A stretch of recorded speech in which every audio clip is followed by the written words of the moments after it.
आज हम आपको बताने जा रहे हैं कि आपके घर में आप ब्लड प्रेशर सही तरीके से कैसे नाप सकते हैं। रोजाना क्लिनिक में जब मरीज आता है तो ये बताता है कि हमारे घर पे तो ब्लड प्रेशर की रीडिंग ये आई और आपके यहाँ ब्लड प्रेशर की रीडिंग दूसरी है।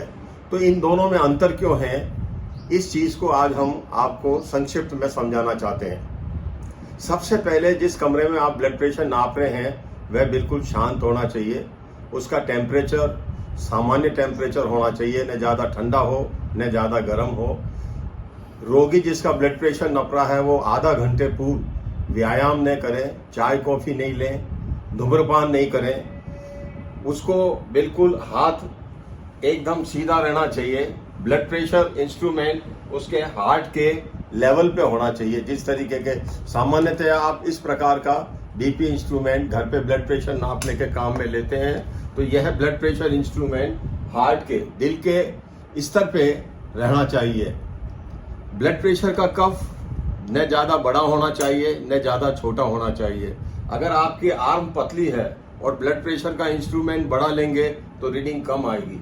अगर आपका आर्म मोटा है और ब्लड प्रेशर का कफ छोटा लेंगे तो ब्लड प्रेशर अधिक आएगा। तो ये चीज़ भी आपको ध्यान रखनी चाहिए। हरदम आपको घर पे 3 ब्लड प्रेशर की रीडिंग लेनी चाहिए और तीनों का एवरेज निकाल लेना चाहिए। 3 ब्लड प्रेशर की रीडिंग लें, वह तीनों का एवरेज निकाल लें। अगर पहला ब्लड प्रेशर की रीडिंग 130/85 या उससे कम आती है तो आपको 3 रीडिंग लेने की जरूरत नहीं है। और अगर आपका ब्लड प्रेशर की रीडिंग 135/85 से अधिक आए तो आपको 3 ब्लड प्रेशर की रीडिंग लेनी चाहिए। वह अंतिम 2 का एवरेज निकाल लेना बहुत जरूरी है। अब हम आपको बताना चाहेंगे कि ब्लड प्रेशर लेते समय बैठे कैसे। आप ये इनको एक तरीके से हमने ब्लड प्रेशर नापना समझाने के लिए रोगी माना है।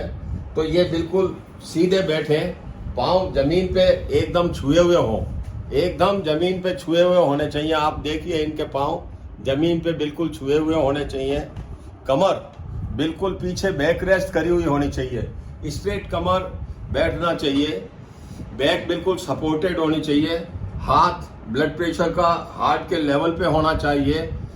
ब्लड प्रेशर अगर ड्यूअल सेंसर है तो बहुत अच्छी बात है, अदरवाइज कफ जो है वो वैलिडेटेड होना चाहिए। खास तौर से कफ बांधने की एक कला है। जहां आपको पल्स दिखे, इस जगह जहां नब्ज दिखे, लगभग उसी जगह आपको कफ लेना चाहिए। और कफ का साइज के बारे में मैंने आपको बताया कि न ज्यादा बड़ा होना चाहिए न ज्यादा छोटा होना चाहिए। आप देखिए इनका ये कफ बिल्कुल सही तरीके से फिट हुआ है। फिर आप इस ब्लड प्रेशर इंस्ट्रूमेंट में स्टार्ट स्टॉप का प्रोविजन है। आप इसको स्टार्ट कर दीजिए। एक स्तर तक ब्लड प्रेशर ऊपर जाएगा, धीरे धीरे ये नीचे आएगा। वह आपको 3 रीडिंग बताएगा, सिस्टोलिक, डायस्टोलिक और एक उसमें बताएगा कि आपकी नब्ज कितनी है, पल्स कितना है। इन सब चीज़ों को आप रिकॉर्ड कर लें और रिकॉर्ड करके आप चिकित्सक को बता दें। अगर आप इस तरीके से पोस्चर का ध्यान रखेंगे, उन कंडीशंस का ध्यान रखेंगे कि जिस कंडीशंस के अंदर आपको ब्लड प्रेशर नापना है, तो मैं मानता हूं कि आप लगभग सही रिपोर्टिंग डॉक्टर को करेंगे और सही रिकॉर्डिंग घर में करेंगे। एक चीज जरूर है जो आपको ध्यान में रखना चाहिए, वह यह है कि डॉक्टर के चैम्बर में आपका ब्लड प्रेशर 140/90 आता है और आपके घर पे अगर 135/85 आता है दिन भर का एवरेज, तो मेरे ख्याल से ये बिल्कुल सही है। रात्रि के अंदर सोते समय अगर आप ब्लड प्रेशर नापते हैं तो ब्लड प्रेशर 120/70 भी आ सकता है। वो दिन के 140/90 के बराबर है। लेटेंगे तो थोड़ा ब्लड प्रेशर अधिक आ सकता है। सीधे हाथ में और बाएं हाथ में ब्लड प्रेशर का अंतर 10 का हो सकता है। किसी का सीधे हाथ में ब्लड प्रेशर ज्यादा होता है, लेफ्ट में कम होता है। वो खून की नलकी के वेरिएशन की वजह से होता है।